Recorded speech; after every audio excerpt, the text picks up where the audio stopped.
Okay, tell me your name. My name is Paul Catherboyd. Okay, and how did you get involved with Occupy? They held their first rally on October 6th Hmm. across from where I work. I'm the chef at Travis Park United Methodist Church. Okay. We take care of the homeless and marginalized in this country, and I became one of them last year after uh, leaving a teaching job in New York City. I ended up in San Antonio for a culinary arts instructor's job. That didn't work out, but I found myself being homeless in between unemployment checks. And since it's been a few years since I was employed by the New York City Board of Education, and 9/11 took place, and all these things snowballed as far as being part of my life and my experience. In San Antonio, I found community in the homeless community and the outreach to the marginalized and homeless, and becoming involved with Travis Park United Methodist Church. They held the rally on October 6th, and I got involved in this because, yes, it's the banks. I wish I wasn't extended all that credit. That they never closed the accounts. They just let me take and take and take, and they just sent me large bills, and I just ignored them, and I ended up maxing myself out on all these credit cards. I am over $70,000 in debt, according to the big banks, Bank of America, American Express, etc., because they just extended. Now they want their money, and well, now they know where I am. Anyway, so it's okay. I mean, life is good. I'm helping people who need help, and a lot of them are the people that have become involved in this movement.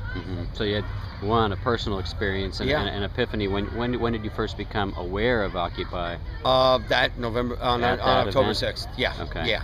Okay. Yeah, absolutely. And actually, it makes perfect sense to me because my brother, my brother in New York is involved in banking. He's an accountant, and he never talks about his work, ever, not even one peep. He has an all right life. He has a good life, and he just does not talk about his work. I'm excited about my work because I help people every day. My brother is not helping people every day. He is looking out for the best interests of his employer, and that's the route his life has taken him.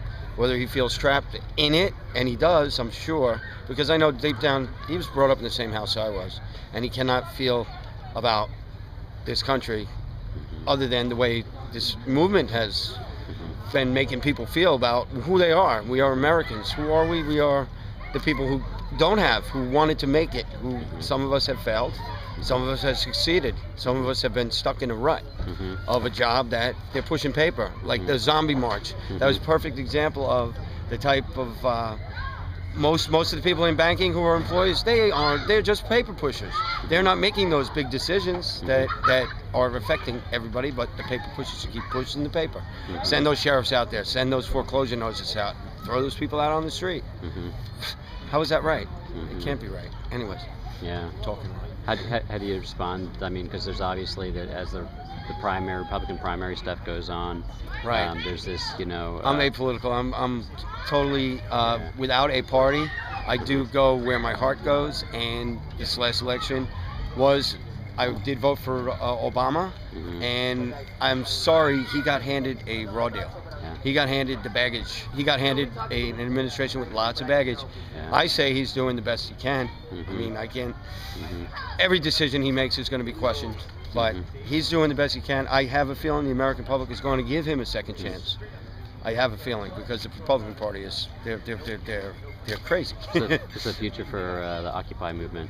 I say it's going to pick up momentum. I mean, today we saw on the street we had lots of support.